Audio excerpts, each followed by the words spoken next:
ቅዱሳን ወንድሞች እንዴት ሰነበታችሁ? እንግዲህ ከ3 ቀን በፊት ያው በተመሳሳይ ፕሮግራም አብረን ስለነበርን እንዴት ሰነበታችሁ? እግዚአብሔር ይመስገን ደህና ነኝ። ለዛሬው እንግዲህ ያው በጸሎትም እንድናስበው በእግዚአብሔር ፊት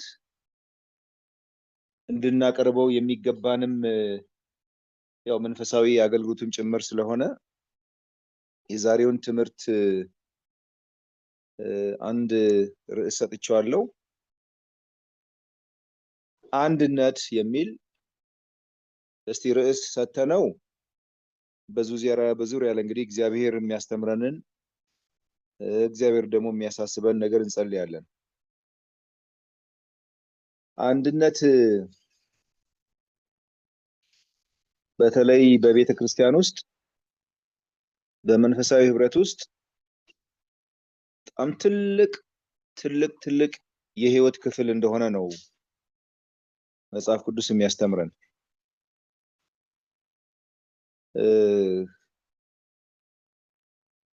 ኢየሱስም ስለ አንድነት ደጋግሞ ለደቀ መዛሙርቱ ያስተምራቸው ነበር። ሐዋርያቱም ደጋግሞ ለቤተ ክርስቲያን ስለ አንድነት ጉዳይ ሲያስተምሩ ነበር። ይሄ አንድነት እንደው ጥቅሙንና አስፈላጊነቱን ስናስብ ለቤተ ክርስቲያን ብቻ አይደለም። በየትኛውም ስፍራ ከአንድ በላይ የሆኑ ሰዎች፣ ሁለትም ሶስትም ከዛ በላይ የሆኑ ሰዎች ለአንድ ጉዳይ ለአንድ ዓላማ አብረው ሲሰለፉ በማከላቸው ጥሩ የሆነ መናበብ፣ ጥሩ የሆነ ስምምነት፣ ጥሩ የሆነ መግባባት ከሌለ ውጤታማ አይሆኑም። በዓለም ላይ ያለው ኑሮም ራሱ የሚያስተምረን ይሄንን ነው። ሰዎች በጥሩ መንፈስ ሲተባበሩ ውጤታማ ስራ መስራት ይችላሉ፣ የተሻለ ፍሬያማ ይሆናሉ ማለት ነው። በተለይ መንፈሳዊ ህይወቱ ስንመጣ የእግዚአብሔር መንግስት ስራ ደቀ መዛሙርት በአንድ ልብ፣ በአንድ መንፈስ፣ በአንድ ሐሳብ ተባብረው እንዲቆሙ በንግግራቸው፣ በትምህርታቸው፣ በስራቸው ሌላው ይቅርና መሻታቸው እንኳን ፍላጎታቸው እንኳን ሳይቀር የሚመሳሰል የሚስማማ ሲሆን ነው ውጤታማ የሚሆነው። እንግዲህ ለቤተ ክርስቲያን የተሰጠው በጣም መሰረታዊ ትምህርት ይሄ አንድነት የሚለው ነገር ነው። እስቲ ወደ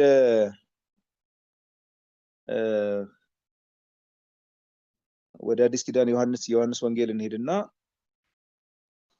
ኢየሱስ ክርስቶስ ለደቀ መዛሙርቱ ምንድን ነበር የሚለው? ብዙ ጊዜ የጌታችን ጸሎት የኢየሱስ ጸሎት ሲባል ብዙ ሰዎች ትዝ የሚላቸው ምንድነው? ይሄ አባታችን ሆይ በሰማያት የምትኖር እያለ ኢየሱስ ያስተማረው ጸሎት ነው ትዝ የሚላቸው። የጌታችን ጸሎት እያሉ እሱን ይደጋግማሉ። የኢየሱስ ጸሎት እሱ አይደለም። ይሄኛው አባታችን ሆይ እያለ ሲያስተምር የነበረው ደቀ መዛሙርቱ እንዴት እንድንጸልይ አስተምረን ብለው ሲጠይቁት እንዲህ ብላችሁ ጸልዩ ብሎ ቴምፕሌት ነው የሰጣቸው። በጣም በጸሎት ውስጥ አንኳር የሆኑ መካተት የሚገባቸው እግዚአብሔር ሊሰማ የሚወዳቸውን ነገሮች ሲያስተምራቸው ነበረ።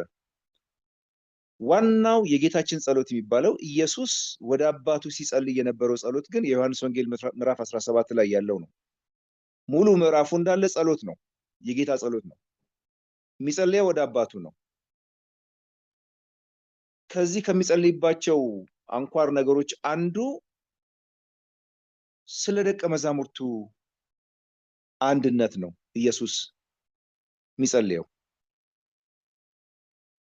ይሄ አንድነት ስለ አንድነት የጠቀሳቸውን ወይም የገለጻቸውን የጸሎት ክፍሎችን ስናይ ምዕራፍ 17 እስቲ ቁጥር 11 ላይ ያለችዋን እናንብብ። ምናልባት መጽሐፎቻችሁን እያያችሁ ከሆነ ያው አብረን እናነበዋለን። ከዚህ በኋላ በዓለም አይደለሁም ይላል ኢየሱስ፣ እነርሱም በዓለም ናቸው፣ እኔ ወደ አንተ እመጣለሁ። ቅዱስ አባት ሆይ እነዚህን የሰጠኸኝን እንደ እኛ አንድ እንዲሆኑ በስምህ ጠብቃቸው ይላል። እንግዲህ እንዲሁ ቃሉን አንብበን ለማለፍ ያክል እንደው ፈጠን ፈጠን እያልን አንብበን ማለፍ እንችላለን። ግን ኢየሱስ በዚህ ጸሎት ውስጥ እነዚህን የሰጠኸኝን እንደ እኛ አንድ እንዲሆኑ በስምህ ጠብቃቸው ይላል። እነዚህ የሰጠኸኝን የሚለው ያው አጠገቡ ያሉት ደቀ መዛሙርቶቹ ናቸው። ከነሱ መካከል ያው አንዱ አፈግፍጎ ጠፍቷል። 11ዱን ይዞ ነው እንግዲህ እየጸለየ ያለው ይላል። ጸሎቱን ይቀጥላል። እንግዲህ አሁን ሁሉንም ጸሎት ዝርዝሩን አናነበውም። ቁጥር 20፣ 21፣ 22፣ 23ን እናነባለን። ሁሉም አንድ የሆኑ ዘንድ ከቃላቸው የተነሳ በእኔ ስለሚያምኑ ደግሞ እንጂ ስለ እነዚህ ብቻ አልልም ይላል። አሁን አጠገቡ ስላሉት ስለ 11ዱ ደቀ መዛሙርት ብቻ ሳይሆን በየትኛውም ስፍራ በየትኛውም ዘመን ዛሬ ከ2000 ዓመት በኋላ ያለነው እኛንም ጨምሮ ማለት ነው፣ ሁሉም አንድ የሆኑ ዘንድ ከቃላቸው የተነሳ በእኔ ስለሚያምኑ ደግሞ እንጂ ስለ እነዚህ ብቻ አልልም ይላል። አንተ እንደላከኝ ዓለም ያምን ዘንድ ይላል። አንተ አባት ሆይ በእኔ እንዳለ እኔም በአንተ እነርሱ ደግሞ በእኛ አንድ የሆኑ ዘንድ እለምናለሁ ይላል። ለምን ጉዳይ ነው አንድ እንዲሆኑ? አንተ እንደላከኝ ዓለም ያምን ዘንድ ነው የሚለው።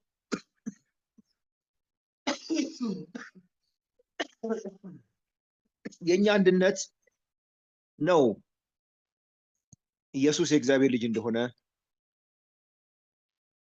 ሁሉን ከፈጠረ ሁሉን ከሚያደርግ ከእግዚአብሔር ዘንድ ለሰው ልጆችን ለማዳን የተላከ እንደሆነ የሰራውን ስራ ሁሉ ስንመሰክር ሌሎች ተቀብለው ማመን የሚችሉት መጀመሪያ እኛ አንድ ስንሆን ነው። በእኛ አንድነት ውስጥ ነው የክርስቶስ ማንነት ሲመሰከር ተቀባይነትን የሚያገኘው ማለት ነው። ሰዎች ክርስቶስን ሊያዳምጡ የሚችሉት፣ የክርስቶስን ቃል ሊቀበሉ ሊሰሙ የሚችሉት። ቁጥር 22 እና 23ን ስናነብ እኛ አንድ እንደሆንን አንድ የሆኑ ዘንድ ይላል። አሁንም ኢየሱስ ሲናገር እኛም አንድ እንደሆንን እኔም በእነርሱ አንተም በእኔ ስትሆን በአንድ ፍጹማን እንዲሆኑ የሰጠኝን ክብርን የሰጥቻቸዋለሁ። እንዲሁም ዓለም አንተ እንደላከኝ በወደድከኝ መጠን እነርሱን እንደወደድካቸው ያውቃል። የዚህን የጸሎቱን ጥልቅ የሆነውን ነገር ብንመረምር በጣም ብዙ ሰፋ ያለ ነገር እንደምናገኝ ተስፋ አደርጋለሁ። በዚህ ቃል ውስጥ በዚህ ጸሎት ውስጥ የታመቀው እውነትና ሚስጥር ዛሬ ለቤተ ክርስቲያን ትልቁ አስፈላጊ የሆነውን ነገር ነው። በጣም የሚያስገርመው እኔ እናንተ አንድ እንደሆን ይላል። እኔ በአንተ እንዳለሁ አንተ በእኔ እንዳለህ ይላል። የሚያስገርመው ነገር በአብና በኢየሱስ መካከል ያለውን አንድነት፣ ስምምነት፣ ህብረት፣ ፍቅር ይሄንን እንደ ምሳሌ እያደረገ ማለት ነው። እኛ አንድ እንደሆንን እነሱም አንድ እንዲሆኑ ይላል። ደግሞ የሚያስገርመው እኔም በእነሱ ውስጥ እንዳለሁ ይላል። አንተ በእኔ እንዳለህ እኔም በእነሱ ውስጥ እንደሆንኩ ይላል። አሁን እንግዲህ የቤተ ክርስቲያን ትልቁ ስራ ምንድን ነው ከተባለ ክርስቶስን መስበክ ነው። የክርስቶስን አዳኝነት ብቻ አይደለም፣ የክርስቶስን ንጉስነት፣ መንግስት የእርሱ እንደሆነች፣ እርሱ የሚገዛት፣ እርሱ የሚያስተዳድራት፣ እርሱ የሞተላት፣ እሱ ያቆማት እንደሆነች ማስረዳት ነው። ሰዎች ሁሉ ክርስቶስን ማወቅ እንዲችሉ ነው። በክርስቶስ በኩል ከእግዚአብሔር ጋር ፍጹም ህብረት እንዲኖራቸው ነው። እንግዲህ ይሄንን ቤተክርስቲያን ይሄን ተልእኮዋን መፈጸም የምትችለው ፍጹማዊ የሆነ አንድነት በማከል በውስጧ ሲኖር ነው። እንግዲህ በአንድ ፍጹማን እንዲሆኑ ይላል ቁጥር 23 ላይ። እኔ እንግዲህ ይሄንን የኢየሱስን ጸሎት እንደው መርምረን አሁን አፍታተን አንችለውም። ምናልባት እግዚአብሔር እድል ሰጥቶን ደግሞ በሌላ ጊዜ በደንብ ጠለቅ ብለን ብንመረምረው ኢየሱስ ይዞ የመጣው ህይወት በጣም በጣም በጣም ሰፊና ትልቅ ዓላማና ትልቅ ስራ እንዳለው እንረዳለን ማለት ነው። ይሄንን ካጠናን በኋላ ወደ አንደኛ ቆሮንቶስ ምዕራፍ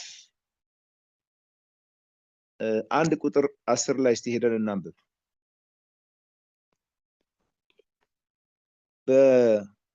ገና ቤተክርስቲያን ከመመስረቷ ገና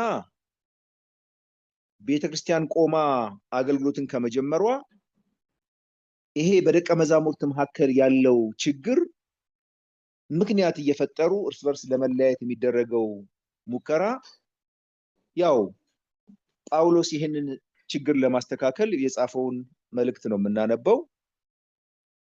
አንደኛ ቆሮንቶስ ምዕራፍ 1 ቁጥር 10 ላይ ነገር ግን ወንድሞች ሆይ ይላል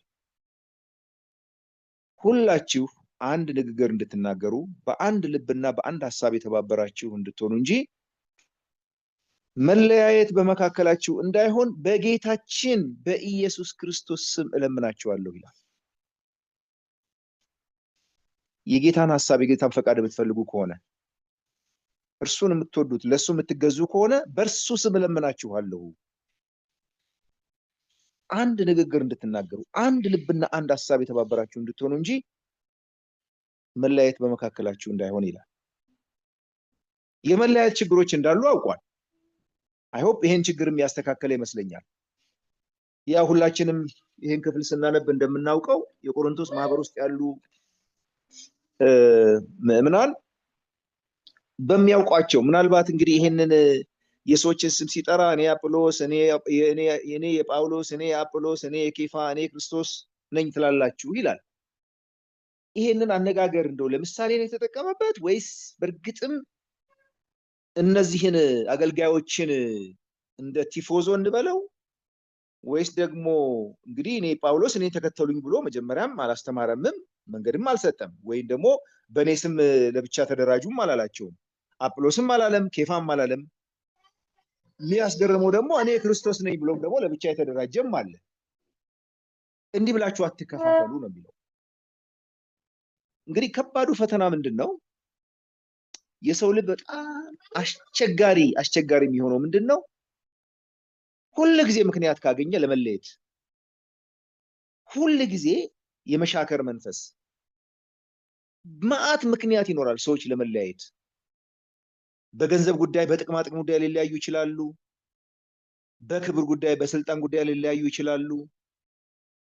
ሌላው ይቅርና ቀይና ወግ ልማድን ይሄ የኛ ነው ይሄ የኛ አይደለም እየተባብሉ ለመለያየት በቂ ምክንያት አላቸው።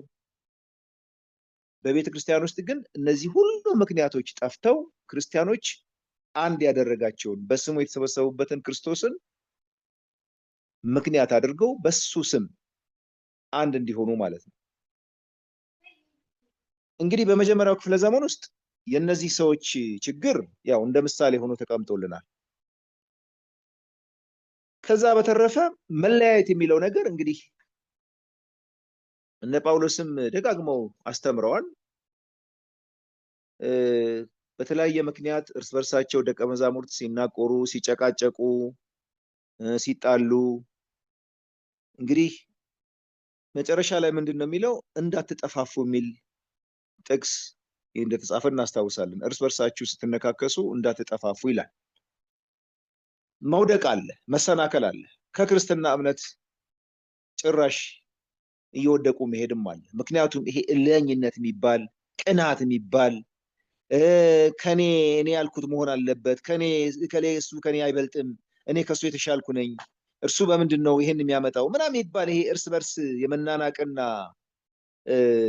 የመፎካከር ስሜት ሲኖር ሰዎች በህብረት በደስታ የመኖር የመስማማት ነገራቸውን እያጡ ይሄዳሉ። እንግዲህ ምንድነው በአንድነት እንዲቆሙ የሚያደርጋቸው ከተባለ ያው መጀመሪያ ፍቅር ነው።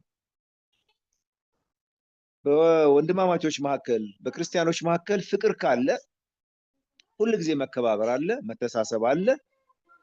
ይሄ እንግዲህ አንተ ትብስ አንቺ ትብስ የሚባለው ግንኙነት ሁልጊዜ ወንድሜ ከኔ ይሻላል፣ የወንድሜ ሐሳብ ይሻላል፣ እስቲ እኔ የራሴን ልተውና የወንድሜን ሐሳብ ላድርግ። የሚያስገርመው ነገር ሁለት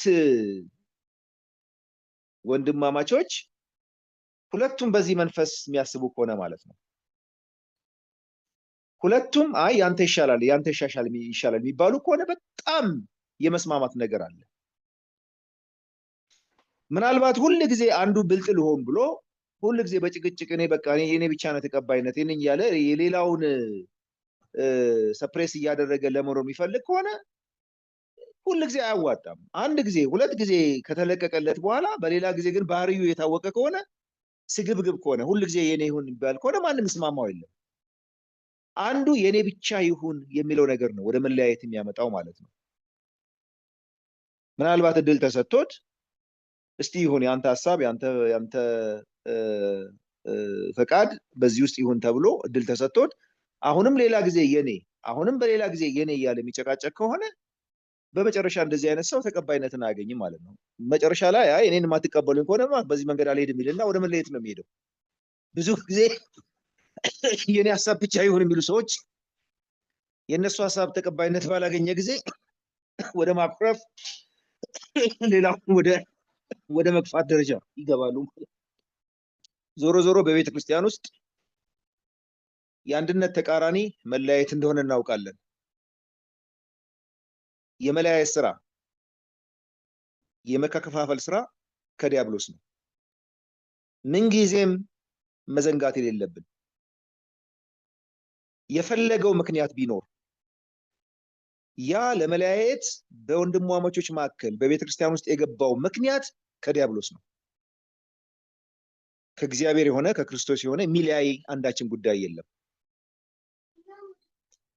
ክፋት ቢገባ የሆነ አመጽ ቢገባ በቤተ ክርስቲያን ውስጥ ይሄ አመጽ መኖር የለበትም ብለው የሚቃወሙ ወገኖች ይኖራሉ። ያ አመጽ እናካሂድ መሆን አለበት የሚል ደግሞ ወገን ይኖራል። የሚያስገርመው ነገር አመጹን ያስገባው አካል ነው የመለያየቱ ምክንያት እንጂ አመጹን አንቀበልም አንከተልም የሚሉ አይደሉም። አንዳንድ ጊዜ በዚህ ምክንያት አመጽና ጽድቅ ህብረት ማድረግ ስለማይችሉ በዚህ ምክንያት አይ ይሄንን አመጽ አንከተልም የሚሉ ወገኖች ሊኖሩ ይችላሉ። ከነዛ ከአመፀኞች ይለያሉ ማለት ነው። መጀመሪያ ግን ወንድማማቾችን የሚለያየውን ጉዳይ ያመጣው ማን ነው? አመጽ ያመጡ ሰዎች ናቸው። ብዙ ጊዜ አመጽን የያዙ ሰዎች በቤተ ክርስቲያን ውስጥ መከፈል ማለት ነው። አመጽን የሚደግፉ ሰዎችን ያደራጃሉ፣ ብዙዎችን በእነሱ ሐሳብና ፈቃድ ውስጥ ያስገባሉ፣ አእምሯቸውን ሁሉ ይዛሉ፣ ከዚህ ራሳቸው ደጋፊዎች ያደርጋሉ። ከዛ በኋላ እንግዲህ እየተለየ ይመጣል ማለት ነው። ለእግዚአብሔር ቃል መገዛት ካለ ሁሉም ነገር እንደ እግዚአብሔር ቃል የሚታይ ከሆነ ግን የሚለያዩ ክፉ የሆኑ ነገሮች በቤተ ክርስቲያን ውስጥ እንዳይፈጠሩ ሰዎች ተስማምተው ያስወግዳሉ። ወንድማማቾች አይለዩ፣ በመካከላቸው ያለው ሊለያያቸው የሚችለውን ጉዳይ ግን ያስወግዳሉ፣ በእግዚአብሔር ቃል ስለሚዳኙ ማለት ነው። የእግዚአብሔር ቃልን መፍራት የሚባለው ነገር ሲጠፋ ግን አመጽን የያዙ ሰዎች ኢቭን መንፈሳዊ እንኳን መስለው ማለት ነው የእግዚአብሔርን ቃል እየጠቀሱ ለአመጻቸው ሁልጊዜ ምክንያትን ያበጃሉ። ሁልጊዜ እንግዲህ አመጽ ማለት ወይ ትክክል የሆነውን ነገር አልቀበልም ብሎ ማመጽ ነው፣ ወይ ደግሞ ስህተት የሆነውን ነገር የግድ ካላስገባን እያሉ ማመጽ ነው። በሁለቱም መንገድ ማለት ነው። እግዚአብሔር ቃል ያስቀመጠውን ያዘዘውን ነገር አንቀበልም፣ አይ በሌላ መንገድ እንሄዳለን ብለው ማመጽም አለ። በሌላ መንገድ ደግሞ የእግዚአብሔር ቃል ያላለውን ነገር አስገብቶ ደግሞ እንደዚህ መሆን አለበት እያሉ ደግሞ ማመጽም አለ። እንግዲህ የእግዚአብሔር ቃል የሚያስተምረን ግን ምንድነው? በመካከላችሁ ሁሉ ጊዜ ንግግራችሁም አንድ፣ ሐሳባችሁም አንድ፣ ልባችሁም አንድ እንዲሆን ይላል ሐዋርያው ጳውሎስ። ያው በቤተክርስቲያንን በሚያቆምበት ጊዜ እንደዚህ አይነት ችግሮች በጣም ሲፈትኑ እንደነበረ ነው። በአንድ ማህበር ብቻ አይደለም፣ የቆሮንቶስ ማህበር ብቻ አይደለም ይሄ ችግር። በፊልጵስዩስ ማህበርም ሄዶ ተመሳሳይ ችግሮች ነበር ሲያጋጥሙት የነበሩት።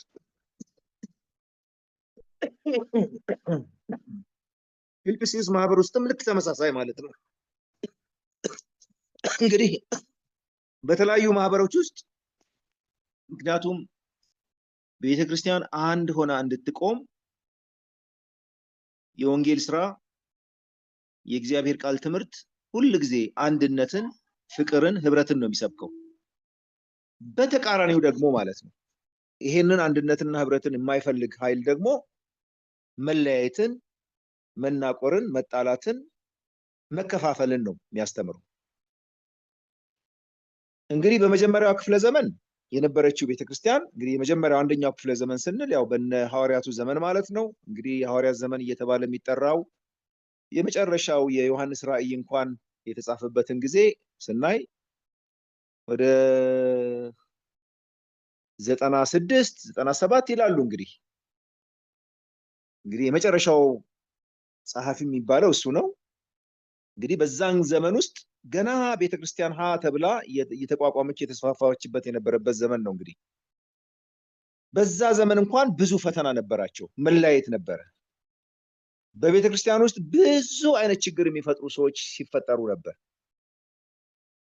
ጳውሎስ ራሱ ማን ነው ዮሐንስ፣ ሐዋርያው ዮሐንስ በአንድ ስፍራ ላይ ሲጽፍ በአንድ ቤተክርስቲያን ውስጥ ዋናቸው ሊሆን የሚወድ ይላል።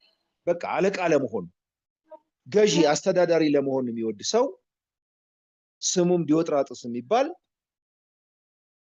አንዳንድ ጊዜ እነዚህ ሐዋርያት ለአገልግሎት የሚልኳቸውን ሰዎች አይቀበልም።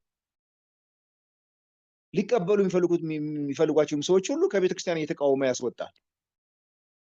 አሁን እንደዚህ አይነት ሰዎች ውጭ አይደለም ቤተክርስቲያን ውስጥ እኮ ነው ያለው። በቤተክርስቲያን ውስጥ ያለ ሰው ነው። እንግዲህ ቤተክርስቲያን ውስጥ ያለ ሰው ምንድነው ስራው? ምንድነው የሚያገለግለው? ማንን ነው የሚያገለግለው? እንግዲህ መገመት እንችላለን። ቤተክርስቲያን ውስጥ ዋናቸው ሊሆን የሚወድ ሰው ይላል።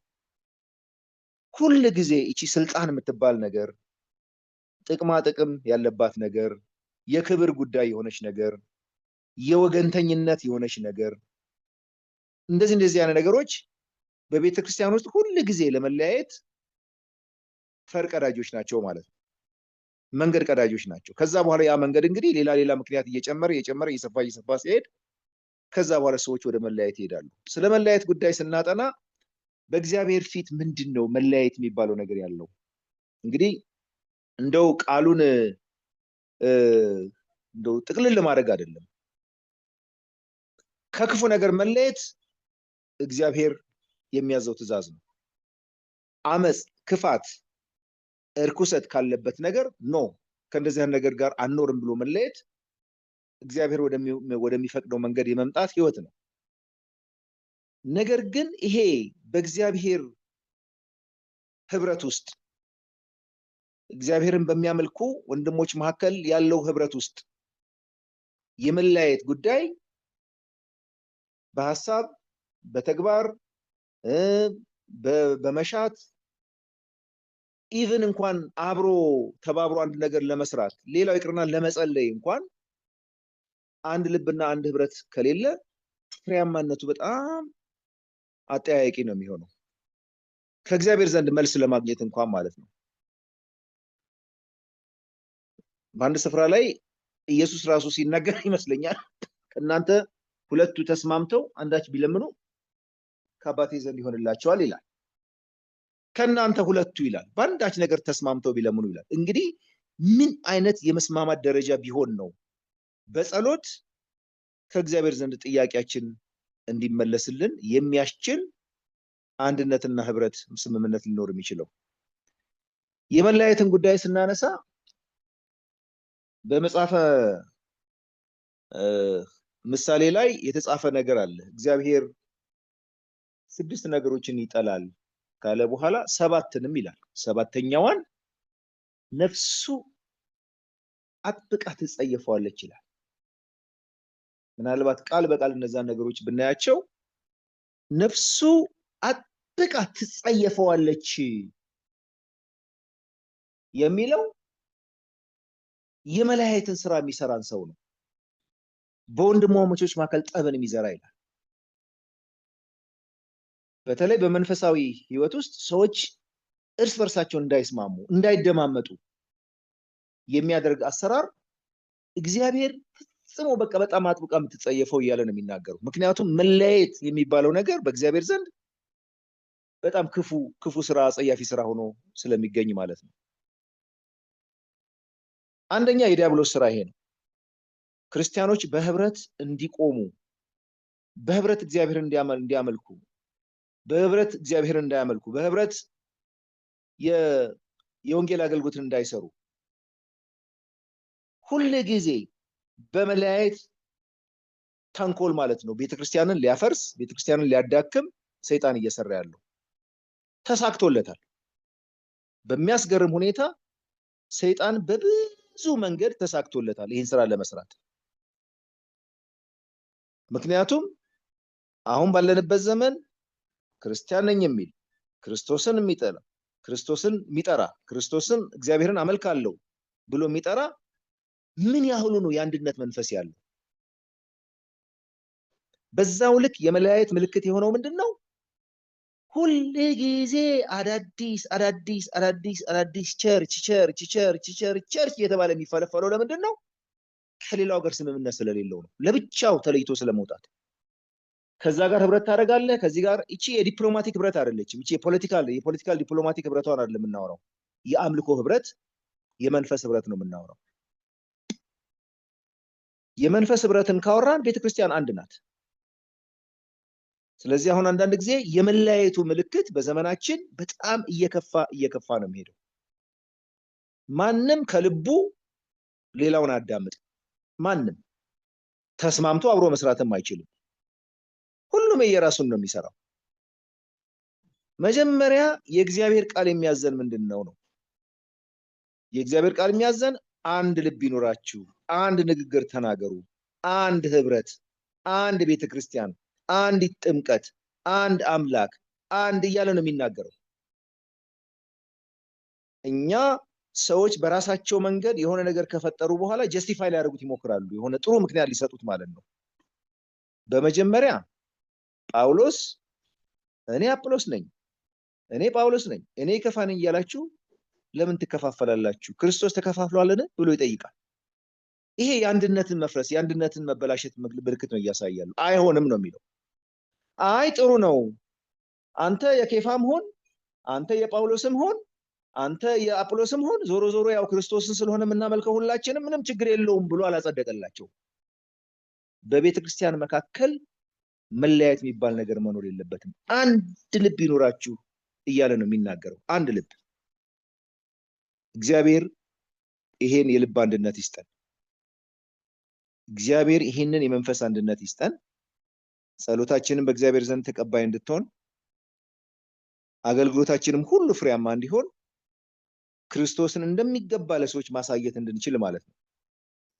እናንተ እርስ በርሳችሁ ሳትስማሙ፣ እናንተ እርስ በርሳችሁ እንኳን በአንድ በምታመልኩት አምላክ እንኳን አንድ ሳትሆኑ እንዴት ነው የኛ አምላክ የኛ ሃይማኖት የኛ እምነት ከሌላው የተሻለው ብላችሁ ተመሰክራላችሁ?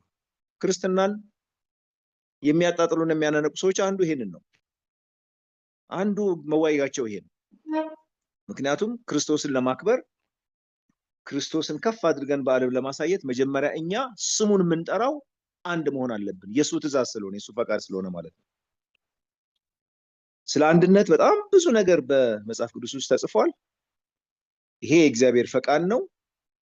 መለያየት ደግሞ የዲያብሎስ ፈቃድ ነው። መለያየትን የሚሰራ መለያየትን የሚያመጣ ኃይል ሁሉ ጊዜ ከእግዚአብሔር ወንጌልና ከእግዚአብሔር ስራ ጋር ተቃዋሚ ሆኖ ነው የሚመላለሰው ማለት ነው። ለምሳሌ ስለ መለያየት ጉዳይ አንዱ ምክንያት ምንድነው? አትተማሙ ይላል። በደንብ አስተውሉ። ሐሜት የሚባለው ነገር ጥላቻ መዝራት ነው። አንድ ሰው ሌላውን ሰው እንዲጠላው በአእምሮ ውስጥ ክፉ ነገር ማስገባት ማለት ነው። እሱ እኮ እንደዚህ ነው፣ እሱ እኮ እንደዚህ ነው የተባለ ስለሌላው ክፉ ሲነገር ሌላው እንዲጠላው ማለት ነው። ከሱ ጋር ህብረት እንዳያደርግ እንዲለየው የሚሰራ ስራ ማለት ነው። ከዛ በተረፈ አንድን ሰው ለማስተካከል ማለት ነው የዛን ሰው ችግር የዛን ሰው በደል ወይም እያደረገ ያለውን ጥፋት አንስቶ ሰዎች እንዲጠነቀቁ ወይም ደግሞ ይሄን ሰውዬ በምን መንገድ ነው መመለስ ያለበት ብሎ መነጋገር ያ አይደለም ሐሜት ማለት። ለምሳሌ አንድ ሰው ችግር አንስተን ተወያይተን ምን ማድረግ አለብን ይሄን ሰው ወይም ደግሞ ችግር አለበት፣ በደል አለበት፣ ስንፍና አለበት፣ ብዙ ክፋት ነገሮችን እየሰራ ነው፣ ምን ማድረግ አለብን? አይ መጠንቀቅ ያለባቸው ሰዎች ይጠንቀቁ። ከዛ በተረፈ ደግሞ ለዚህ ሰውዬ ማስጠንቀቂያ የሚሰጠው ከሆነ ይሰጠው። አላማው ፖዚቲቭ የሆነ ነገር ለመስራት ነው።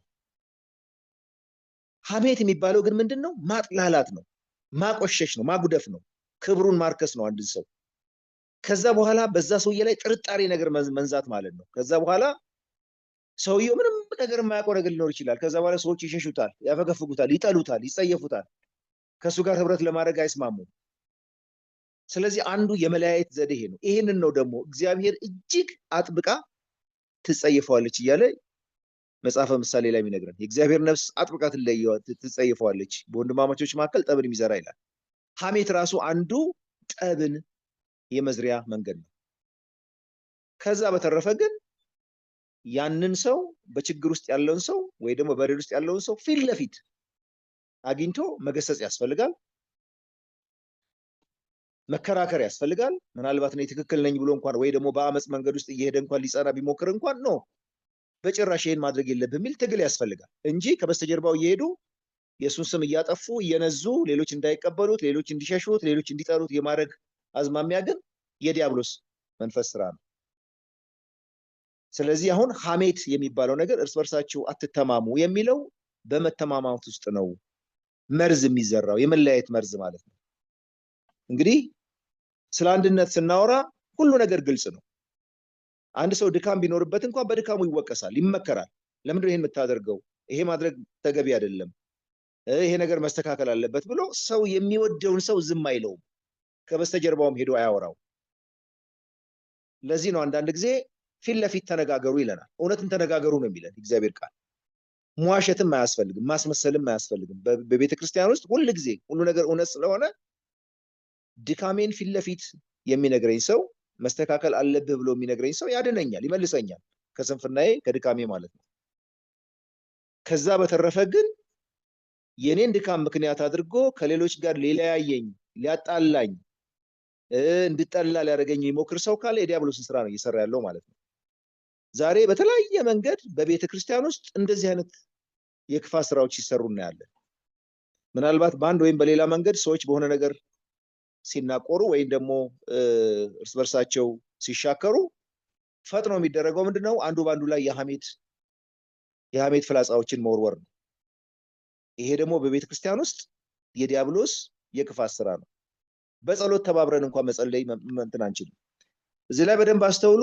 የመጀመሪያዋ የቤተ ክርስቲያን ምሳሌ በተለይ በሐዋርያት ሥራ ምዕራፍ 1 እና 2 ላይ የሐዋርያት ሥራ ምዕራፍ 1 እና 2 ላይ ያለችውን የቤተ ክርስቲያን ስናይ ሁሉም በአንድ ልብ ሆነው ይለናል። ሲናገር ሲጸልዩ እንኳን ማለት ነው፣ ሲኖሩ ሲሰሩ ማለት ነው። ለምሳሌ ሐዋርያት ሥራ ምዕራፍ 1 ቁጥር 14 ላይ እነዚህ ሁሉ ይላል ሐዋርያቱን 11ዱን ሐዋርያት ስማቸውን ዘርዝሮ ማለት ነው። እነዚህ ሁሉ ከሴቶችና ከኢየሱስ እናት ከማርያም ከወንድሞቹም ጋር በአንድ ልብ ሆነው ለጸሎት ይተጉ ነበር ይላል። በአንድ ልብ። ምዕራፍ 2 ቁጥር 1 ላይ ሄደን ስናነብ በዓለ ሃምሳ የተባለውን ቀን በደረሰ ጊዜ ሁሉም በአንድ ልብ አብረው ሳሉ ይላል። በደንብ አስተውሉ። በፍጹም ልብ አንድ ላይ ሆነው በጸሎትም በአገልግሎትም በስራም ይተባበሩ በነበረበት አትሞስፈር ውስጥ ነው መንፈስ ቅዱስ ስራውን የሰራው። እርስ በርሳቸው ቢለያዩ ቢቃወሙ ኖሮስ አንደኛው አንደኛውን እየነከሰ፣ አንደኛው አንደኛውን እየጠለፈ፣ አንደኛው አንደኛው ላይ ሌላ ነገር እያወራ እርስ በርሳቸው ባይስማሙስ ኖሮ መንፈስ ቅዱስ በእነሱ ላይ ስራ ይሰራ ነበር? አሁን ያለችው ቤተክርስቲያን እጅግ በጣም ከባድ ችግር ውስጥ ነው ያለችው። በጥርስ እየተሳሳቁ በስተጀርባ ግን በነገር የሚሞሻለቁ ማለት ነው። ለስሙ ይተቃቀፋሉ፣ ነገር ግን በነገር ይተራረዳሉ። ልክ እንደ ቤተክርስቲያን ወንድሜ ወንድሜ እህቴ የተባሉ ይተቃቀፋሉ፣ ልባቸው ግን አይገናኝም። የላይ ላይ ፍቅር ማለት ነው። ይሄ ደግሞ በእግዚአብሔር ፊት የሚታይ ነገር እኮ ነው። ለሰው ዝም ብሎ ማስመሰል ይቻል ይሆናል፣ ለሰው መታየት ይቻል ይሆናል። ግን ያቺ አንድ ልብ የምትባለዋ የህብረት መንፈስ ግን ምን ያህል በጣም በጣም በጣም አስፈላጊ እንደሆነች በቤተክርስቲያን ውስጥ ማየት አለብን። በዚህ አንድ ልብ ህብረት ውስጥ ነው ጌታ ስራውን የሚሰራው፣ እግዚአብሔር ስራውን የሚሰራው ማለት ነው። ለሐዋርያት ሁሉ ትልቅ ሞገስ የሚሆናቸው ማለት ነው። እዚሁ ምዕራፍ 2 ላይ ሐዋርያት ሥራ ምዕራፍ 2 ቁጥር 46 ላይ ሄዳችሁ ስታነቡት በየቀኑም በአንድ ልብ ሆነው በመቅደስ እየተጉ ይላል። በአንድ ልብ ሆነው በመቅደስ እየተጉ በቤታቸው እንጀራን እየቆረሱ በደስታና በጥሩ ልብ ምግባቸውን ይመገቡ ነበር፣ እግዚአብሔርንም እያመሰገኑ በህዝቡ ሁሉ ፊት ሞገስ ነበራቸው ይላል። ይቀናባቸዋል፣ ህዝቡ ሁሉ በጣም ያደንቃቸዋል፣ ህብረታቸውን፣ ፍቅራቸውን፣ ስምምነታቸውን ማለት ነው። ጌታም የሚድኑትን ዕለት ዕለት በእነሱ ላይ ጨምር ነበረ። የነሱን ህብረት የሚናፍቁ፣ የነሱን አንድነት፣ የነሱን ስምምነት፣ የነሱን በቃ አብሮ በትጋት እያዩ ሌሎች በዛ ምሳሌነት ወደ እነሱ ይጨመሩ ነበር። ዛሬስ እርስ በርስ ሲናከሱና ሲባሉ ኢቭን እግዚአብሔርን እንፈልጋለን ብሎ የመጡ ሰዎች ልባቸው እየደማ እየቆሰለ ጥሎ ይወጣሉ፣ ጥሎ ይሸሻሉ ማለት ነው። ይሄ የዛሬ ብቻ አይደለም። በመጀመሪያ ክፍለ ዘመን ውስጥም ልክ እንደዚህ አይነት ችግር እንዳለች ደግሞ እግዚአብሔር ቃል ያስተምረናል። የመጀመሪያው ቤተክርስቲያን ራሷ በብዙ ፈተና ውስጥ ነው ያለፈችውና እንግዲህ ዛሬ እንደ እግዚአብሔር በልቤ ሲያሳሰበኝ እቺ መንፈሳዊ አንድነት፣ የደቀ መዛሙርት አንድነት፣ በክርስቶስ አንድ የመሆን፣ በሐሳብ፣ በንግግር፣ በትምህርት፣ በቃል አንድ የመሆን፣ በጸሎት አንድ ሆኖ የመቆም፣ በአገልግሎት አንድ ሆኖ የመቆም ዛሬ ቤተክርስቲያን እጅግ በጣም ተፈትናለች። በጣም ተፈትናለች። እንግዲህ ይሄ መለያየቱ ጉዳይ እየሰፋ እየሄደ ነው ያለው። የእግዚአብሔር ቃል እንግዲህ የማያሸንፈው የለም። እኛ ደግሞ በእግዚአብሔር ቃል ስለ አንድነት መስበክ ነው። ክርስቶስ አንድ ነው፣ ቤተክርስቲያን አንድ መሆን አለባት። እንደው ይሄ ውጭ ያለው ይሄ ድርጅታዊ መለያየቱ እንኳን እንዳለ ሆኖ ግን በመንፈስ አንድነት፣ በልብ አንድነት መምጣት ራሱ ሰይጣንን ማሸነፍ ነው። ይሄ የዶክትሪን አንድነት፣ እዛ ጋር ሌላ ዶክትሪን፣ እዛ ጋር ሌላ ዶክትሪን እየተባለ የዶክትሪን አፊኒቲ ያላቸው ሰዎች በዛ ውስጥ ያው እየጠለቁ ሊሄዱ ይችላሉ። ነገር ግን ከእግዚአብሔር የሆነውን እውነት ለሚፈልጉ ሰዎች ግን ያ የእግዚአብሔር ቃል አንድ ያደርጋቸዋል። ዛሬ ከየትኛውም ስፍራ ላይ ሆነው እውነትን በመፈለግ ሰዎች ስለ እግዚአብሔር ቃል እውነት ሊነጋገሩ ይችላሉ፣ በእግዚአብሔር ቃል ሊስማሙ ይችላሉ። ዲያብሎስን ማሸነፍ የምንችለው በክርስቶስ አንድ ስንሆን ብቻ ነው። ይሄን ነው ዛሬ እግዚአብሔር ቃል እያሳሰበኝ ያለው። ተባረኩ ወንድሞች። ዘኔ መድረኩን ወደ አንተ መልሳለሁ። ወደ ጸሎት ፕሮግራማችን እንግዲህ አስተባብረን